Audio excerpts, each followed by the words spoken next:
হয়, পোনপ্ৰথমে আজি এই সংবাদমেললৈ আপোনালোক সকলোকে আমি স্বাগতম জনাইছোঁ আৰু বিষয়টো আপোনালোকে অৱগত হৈছে। আমিও যোৱা 21 তাৰিখে যোনটো ঘটনা ঘটি গ'ল, এই ঘটনাটোক আমি ঘটনাটোৰ লগত জড়িত যিসকল ব্যক্তি আছে এই ব্যক্তিসকলক চিনাকি কৰি দিয়া বা আৰু এই ঘটনাটোৰ লগত কি ধৰণে আচলতে অৰুণাচলৰ পৰা পৰীক্ষা দিবলৈ অহা ছাত্ৰগৰাকী বা ছাত্ৰীগৰাকীৰ লগত কি কি ঘটনা সংঘটিত হ'ল এই বিষয়ে আপোনালোকৰ আগত অৱগত কৰিবলৈ আমি এখন সংবাদমেলৰ আয়োজন কৰিছোঁ। আৰু এই লাহোৱালৰ যিবিলাক আমাৰ ব্যৱসায়িক প্ৰতিষ্ঠান আছে, যিবিলাক আপোনাৰ অটো আপোনাৰ ডিব্ৰুগড়ৰ পৰা লাহোৱাল বা লাহোৱালৰ পৰা বিভিন্ন অঞ্চললৈ যায়, এই অটো চালকসকলে শিক্ষাৰ্থীসকলক কি ধৰণে আচলতে অত্যাধিক মাচুল লৈ অটপালি কৰিছে সেই বিষয়ে আমি অৱগত কৰিবৰ কাৰণে আজি সংবাদমেলখন আমি আয়োজন কৰিছোঁ। অৰুণাচলৰ পৰা অহা এজন ছাত্ৰই আচলতে পৰীক্ষা দিবৰ কাৰণে পৰীক্ষাৰ সময়ত উপস্থিত হ'বৰ বাবে এখন অটোত উঠে আৰু এই অটোখনে পৰীক্ষা কেন্দ্ৰলৈ চিধাচিধিকৈ নিনি আচলতে বিভিন্ন অঞ্চল ঘূৰাই পকাই লৈ তেখেতক ঘূৰাই ফুৰাই। তাৰপিছতে যেতিয়া নিকেনে কলেজৰ পৰীক্ষা কেন্দ্ৰত তেখেতক পোৱাই গৈ সেই সময়ত আচলতে তেখেতৰ পৰীক্ষাৰ কাৰণে দেৰি হৈ গ'ল আৰু তেখেতে পৰীক্ষাটো দিব নোৱাৰিলে। গতিকে ছাত্ৰ ছাত্ৰীসকলৰ জীৱনৰ লগত হেতালি খেলা এনেধৰণৰ কাৰ্য আমি কেতিয়াও মানি নলওঁ আৰু যিসকল ব্যক্তি এই ঘটনাটোৰ সৈতে জড়িত আছে এই ঘটনাটোৰ সৈতে জড়িত ব্যক্তিসকলক প্ৰশাসনে উচিত শাস্তি প্ৰদান কৰিব লাগে। আৰু ইয়াৰ লগত আমি কেইবাটাও বিষয়ে সন্নিৱিষ্ট কৰিবলৈ বিচাৰিছোঁ। এইকেইটা হৈছে কি, আমাৰ তেখেতলোকে আচলতে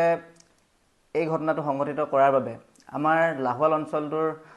বা আমাৰ জিলাখনৰ এটা বদনাম হৈছে আৰু অৰুণাচলৰ ছাত্ৰ হোৱাৰ লগে লগে আমাৰ গোটেই অসমৰে এটা কথা ইয়াত জড়িত হৈ আছে। গতিকে অৰুণাচল আৰু অসমৰ যি ভাতৃত্ববোধৰ সম্বন্ধ, এই সম্বন্ধ যাতে কেতিয়াও বেয়া হৈ নাযায়, এই সম্বন্ধ যাতে সদায় অটুট ৰাখে, এই কথা আমি জনসাধাৰণক জনাবৰ কাৰণে আমি আচলতে এই সংবাদমেলখনৰ আয়োজন কৰিছোঁ। আৰু এই পৰীক্ষাৰ লগত সংগতি ৰাখি যিবিলাক অটো চালক অথবা এখন জেৰক্স কৰাৰ নামত, এখন আধাৰ কাৰ্ড জেৰক্স উলিওৱাৰ নামত ব্যৱসায়িক প্ৰতিষ্ঠানসমূহে এখন প্ৰিণ্ট আউটৰ বাবদ 200 টকা পইচা সংগ্ৰহ কৰিছে বুলি আমি জানিব পাৰিছোঁ, আমাৰ হাতত তথ্য আছে। গতিকে ইয়াৰ লগত আৰু এটা বস্তু জড়িত আছে, ভাড়াঘৰসমূহত যিবিলাক ছাত্ৰ ছাত্ৰী আহি থাকে তেওঁলোকে অত্যাধিক মাচুল লৈ আচলতে ভাড়াঘৰসমূহত পইচা দি থাকিবলগীয়া হৈছে। লাহোৱাল কলেজত যেতিয়া আমাৰ এই পৰীক্ষা কেন্দ্ৰটো আছে, পৰীক্ষা কেন্দ্ৰটোত অকল মানে অসমৰ বিভিন্ন প্ৰান্তৰ পৰা ছাত্ৰ ছাত্ৰীসকল আহি আছে। আমাৰ এই অঞ্চলৰ ডিব্ৰুগড়, শিৱসাগৰ, যোৰহাট, ওচৰৰ দাঁতিকাষৰীয়া জিলাকেইখনৰ আচলতে এটা সুবিধা হৈছে। নৰ্থ ইষ্টত যিহেতু এইটোৱে আটাইতকৈ ডাঙৰ এটা চেণ্টাৰ হিচাপে পৰীক্ষা কেন্দ্ৰ হিচাপে আছে। গতিকে এই চেণ্টাৰটোৰ লগত জড়িত হৈ যিসকলে ব্যৱসায় কৰিবলৈ বিচাৰিছে আচলতে এইসকলক আমি সকীয়াই দিবলৈ বিচাৰিছোঁ। ভৱিষ্যতে এনেধৰণৰ যাতে ঘটনা সংঘটিত নহয়, কোনো ছাত্ৰ ছাত্ৰীৰ পৰা অত্যাধিক মূল্যত তেওঁলোকে ভাড়াঘৰত ভাড়া নলয়, অত্যাধিক মূল্যত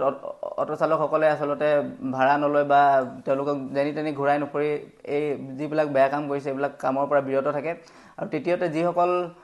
আপোনাৰ জেৰক্সৰ দোকান আছে, যি ধৰণৰ আপোনাৰ ব্যৱসায়িক প্ৰতিষ্ঠান চলি আছে, সেইসমূহত যাতে অত্যাধিক জেৰক্সৰ বাবদ পইচা নলয়, এইবিলাকে বিষয়। হয়, আচলতে আমি আপোনালোকৰ আগত তেখেতৰ ফটোখন আমি দেখাবলৈ বিচাৰিছোঁ। তেখেতৰ ফটোখন হৈছে তেখেত হৈছে আপোনাৰ চাউলখোৱাৰ নিবাসী। তেখেতৰ নামটো হৈছে ৰিজু আহমেদ। আৰু যোনখন গাড়ীত আচলতে এই ছাত্ৰজনৰ লগত এইটো এটা ঘটনা সংঘটিত হ'ল, এই গাড়ীখনৰ নাম্বাৰটো হৈছে AS06AC3877 আৰু গাড়ীখনৰ মালিক হৈছে জেফিউদ্দিন আহমেদ। আৰু এই গাড়ীখনৰ যোনজন চালক, এই চালকজনক মই আপোনালোকৰ আগত দেখাই দিবলৈ বিচাৰিছোঁ। তেখেতক ইতিমধ্যে লাহোৱাল আৰক্ষী প্ৰশাসনে সোধা পোছা কৰি আছে। আৰু আমি এটা কথাৰ কাৰণেই আচলতে এই মানুহজনক দেখাই দিছোঁ, লাহোৱাল অঞ্চলত যিবিলাক অটো চালক আছে, লাহোৱাল অঞ্চলত যোনবিলাক ব্যৱসায়িক প্ৰতিষ্ঠান আছে, কোনো যাতে ছাত্ৰ ছাত্ৰীসকলৰ লগত এনেধৰণে জীৱনৰ যিকোনো এটা গুৰুত্বপূৰ্ণ পৰীক্ষা দিয়াৰ সময়ত যাতে কোনো ধৰণে হেতালি নেখেলে আৰু ভৱিষ্যতে ইয়াৰ পৰা বিৰত থাকে। হয়, আচলতে এনেধৰণৰ যদি কিবা ঘটনা সংঘটিত হয়, আমি ছাত্ৰ ছাত্ৰীসকলক এটাই কথা অনুৰোধ জনাম, লাহোৱাল প্ৰশাসনৰ সৈতে জড়িত কৰক বা লাহোৱাল আঞ্চলিক ছাত্ৰ সন্থাৰ আমাৰ যোনটো কাৰ্যালয় আছে, কাৰ্যালয়ত আমাৰ যিসকল লাহোৱাল আঞ্চলিক ছাত্ৰ সন্থাৰ কৰ্মকৰ্তা আৰু বিষয়ববীয়াসকল থাকে তেখেতলোকৰ সৈতে যোগাযোগ কৰক। আৰু সামাজিকভাৱে দায়বদ্ধ আমাৰ অঞ্চলত বহুত লোক আছে। সকলো ব্যৱসায়িক প্ৰতিষ্ঠানে বেয়া নহয়, যিকোনো এজন মানুহক সুধিলে তেওঁলোকৰ সঠিক সিদ্ধান্ত বা সঠিক মূল্য কিবাৰ ক্ষেত্ৰত যদি প্ৰয়োজন হয় তেখেতলোকে অৱগত কৰিব। হয়, প্ৰথমে আপোনালোকৰ সংবাদ মাধ্যমলৈ মই আন্তৰিকতা জ্ঞাপন কৰিছোঁ। 21 তাৰিখে যি ঘটনাটো হৈ গ'ল আমাৰ ইয়াত লাহোল কলেজত যি আমাৰ এক্সামিনেশ্যন চেণ্টাৰ আছে বহুত দূৰ দূৰণিৰ পৰা বহুত আমাৰ অসমৰ বাহিৰৰ পৰাও বহুত ষ্টুডেণ্ট আহে তেওঁলোকে ইয়াত অনলাইন এক্সামিনেশ্যনৰ কাৰণে আহে কিন্তু 21 তাৰিখে এনেকুৱা এটা ঘটনা হ'ল আমি লাহোলবাসী হিচাপে আমি লজ্জিত কাৰণ এইটো কাৰণে এজন অটো ড্ৰাইভাৰে মিছগাইড কৰি এজন ছাত্ৰক বহু সময় ঘূৰাই ফুৰিলে আমাৰ লাহোল অঞ্চলত তাৰ পৰিৱৰ্তে লাষ্টত আমাৰ কি হ'ল ষ্টুডেণ্টজনে এক্সাম দিব নোৱাৰিলে গতিকে টাইম যেতিয়া আছিলে তেওঁ টাইমত উপস্থিত হ'ব নোৱাৰিলে এক্সামিনেশ্যন চেণ্টাৰত আৰু সেইটো কাৰণে তেওঁ এক্সামটো দিব নোৱাৰিলে আৰু 2 নম্বৰ কথা তেওঁ ভৱিষ্যতলৈ 5 বছৰ হ'লেও ব্ৰেক হৈ গৈছে মই যিমানখিনি অনুমান কৰিব পাৰিছোঁ তেওঁ এটা এক্সাম দিব আহিছিলে এক্সামটো তেওঁ দিব নোৱাৰিলে তাৰ কিন্তু ক্ষতি ষ্টুডেণ্টজনৰ হৈছে আৰু গতিকে মই এটা কথাই কওঁ ডিব্ৰুগড়ৰ পৰা লাহোলৰ পৰা দিব যিবিলাক অটো চলে যিবিলাক অটো ৰিক্সা চলে যিবিলাক টেম্পু চলে যিসকল বেটেৰী ৰিক্সা চলে প্ৰত্যেকজন বেটেৰী ৰিক্সাই হওক টেম্পু ড্ৰাইভাৰকে হওক মই অনুৰোধ জনাম প্ৰাপ্যৰ যি মূল্য যি